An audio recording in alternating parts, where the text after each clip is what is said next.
What if a late-night attempt to seize power in Burkina Faso set off a chain reaction that ends up touching the price you pay for fuel in the United States?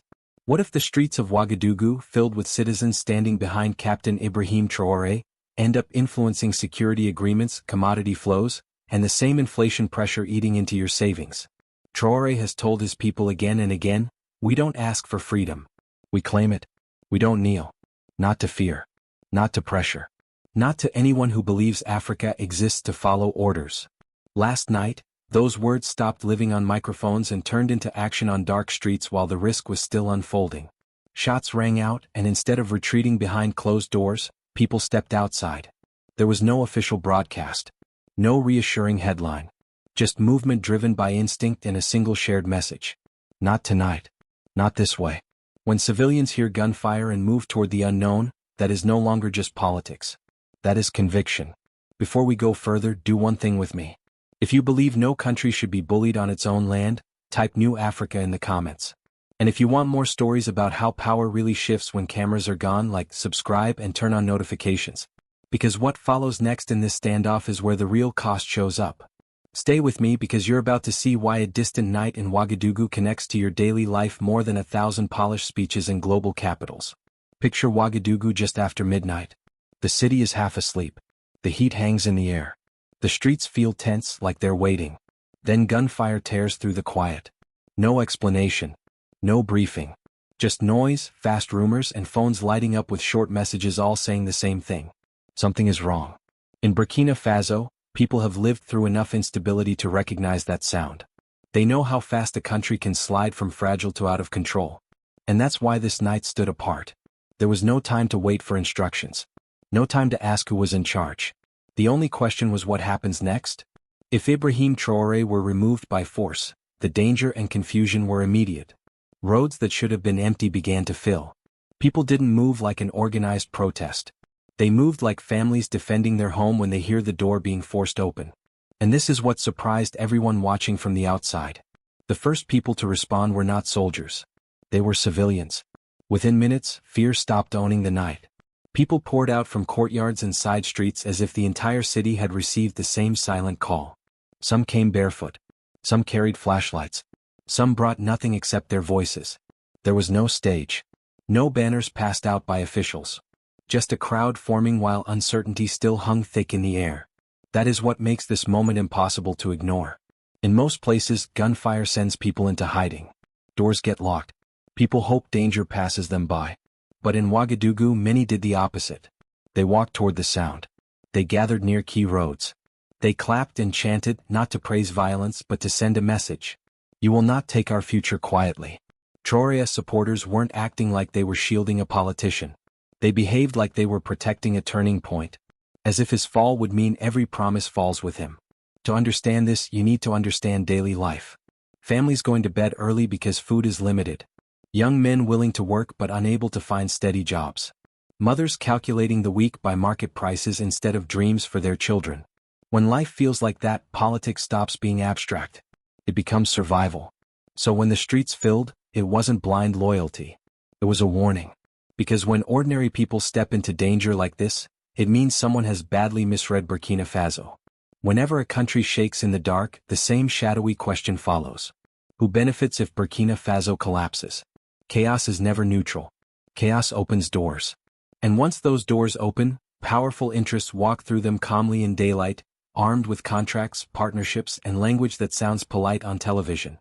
Burkina Faso might look small on the map, but it sits in a region that matters. Trade routes, resources, security corridors, influence. The Sahel is not empty land. It is a chessboard. And on a chessboard, small pieces suffer first while big players argue about order. For Traoré's supporters, this wasn't only about saving one man. It was about stopping a familiar pattern. A leader rises. Hope builds. Then something breaks. And the country is told it must accept outside terms again. But here's the twist. Not every threat wears a uniform. Some come wrapped in promises. That's why this night matters. Some of you are thinking Burkina Faso is far away. Ouagadougou isn't your street. So why should you care? Because instability no longer stays local. When the Sahel shifts, it sends ripples into security planning, migration pressure, and global markets. Markets don't care about distance. They care about risk. Risk pushes prices. Prices drive inflation. Inflation shows up in your grocery bill, your heating costs, and your fuel tank. If you live on a fixed income or watch your retirement closely, you already know this. The world sneezes and ordinary people pay. So when a crowd in Ouagadougou claims the night, it isn't just an African story. It's a signal. The gunfire wasn't the most alarming part. The reaction was. A country bruised by years of hardship didn't freeze. It moved quickly, instinctively, like people who already understood what hesitation could cost. That raises an uncomfortable question. If the streets reacted this strongly, what did they believe was coming next? This night didn't unfold like a clean headline. It unfolded like a live wire. First came the sound. Short bursts that stopped conversations mid-sentence. Then silence in between, the kind that lets fear fill in the blanks. Phones buzzed with voice notes, shaky clips, short texts repeating one phrase. Stay alert. You could see the pattern. One neighborhood hears it. Then another. Then it spreads. Some people peek through gates. Others step to corners. Then a few decide. If this is real, we can't wait. That's how a crowd forms before anyone calls it one. Videos showed people gathering while everything was still unresolved. Not after safety returned. While risk was still present. Security forces moved fast to contain the situation. You could feel the urgency. When a government senses a sudden shift is possible, minutes matter. Roads matter. Communication matters. But the crowds didn't disappear. They stayed visible. They clapped. They watched. And whether you support Traoré or not, one thing is undeniable. It takes a rare bond for civilians to plant themselves inside uncertainty and say, "We are here." Ask yourself this. If this was only about one man, why did it spread so fast? And if it wasn't only about one man, what were they defending? Many governments can command obedience. Few inspire protection. That's why this night matters. This wasn't a scheduled demonstration. It looked like a gut reaction. The kind that comes when people feel they've already lost too much. For years, Burkina Faso has lived under strain. Insecurity. Displacement. The sense that danger can appear anywhere. Live with that long enough and fear doesn't always make you run. Sometimes it makes you stand. For Traoré's supporters, the decision was simple. If he's removed by force, it won't be seen as politics. It will be seen as sabotage. An attack on the country's chance to stand upright. That's what trust looks like in crisis. Not calm debate. Identification. People weren't saying we like this leader. They were saying we see ourselves in this fight. But here's where the story becomes complicated. When a nation rallies around one figure this quickly, it builds strength. It can also shrink space. Loyalty can make disagreement sound like betrayal. The same crowd that protects a leader can make it harder for the country to breathe. That's the line Burkina Faso is walking now. Imagine a woman in Ouagadougou who sells porridge before dawn. Not out of passion but because it keeps her children fed. She counts small coins. She measures survival by market prices. Some days she buys notebooks.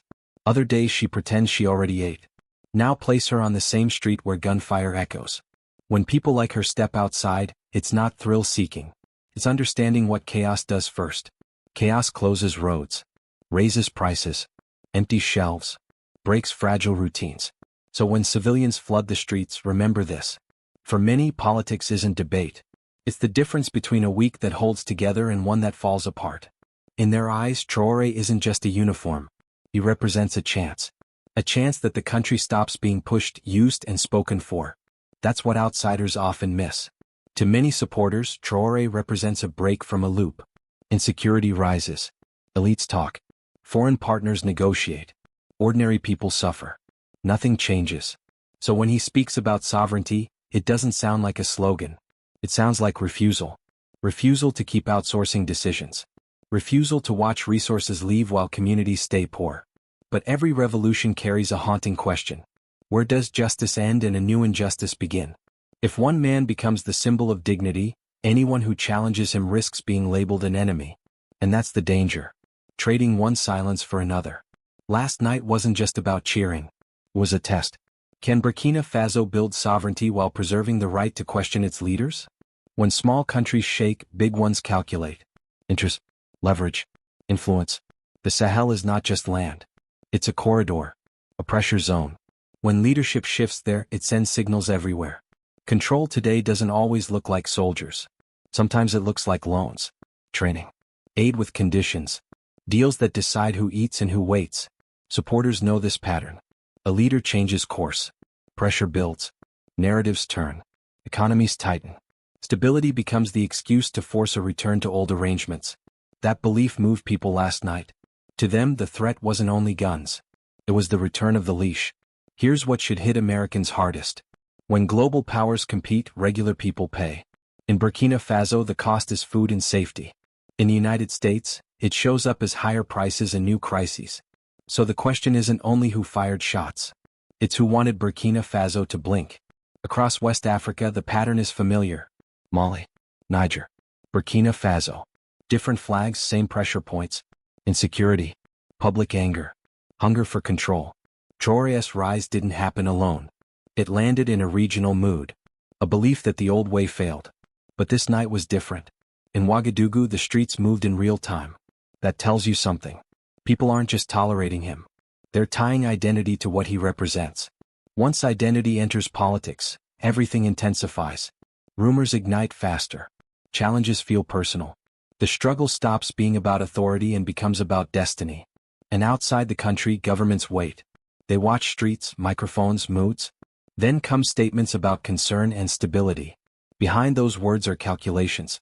Breaking dependency makes partners nervous. Influence is currency. Others see opportunity. New flags appear. New friends promise respect. Neighbors watch closely. If Burkina Faso stands, it inspires. If it falls, it warns. That's why the real danger comes after the night. Pressure without gunfire. And here's the truth. Popular protection saves leaders in the dark. Daylight decides whether leaders can save people.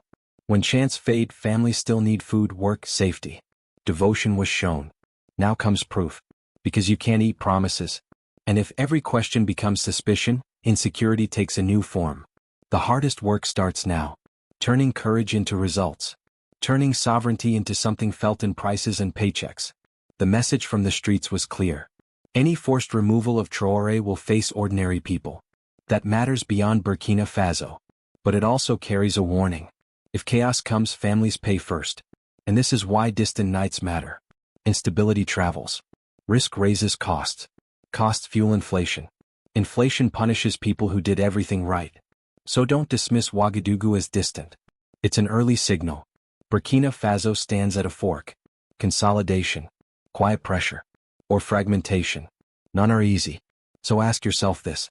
If people walk into the night for a leader, what must that leader deliver in the day? Because courage isn't just standing outside. It's lowering prices, delivering safety, building institutions. The night may be over. The test is not. What if those streets weren't just defending a man, but warning the world? A small nation refusing to kneel. Ordinary people choosing uncertainty over submission.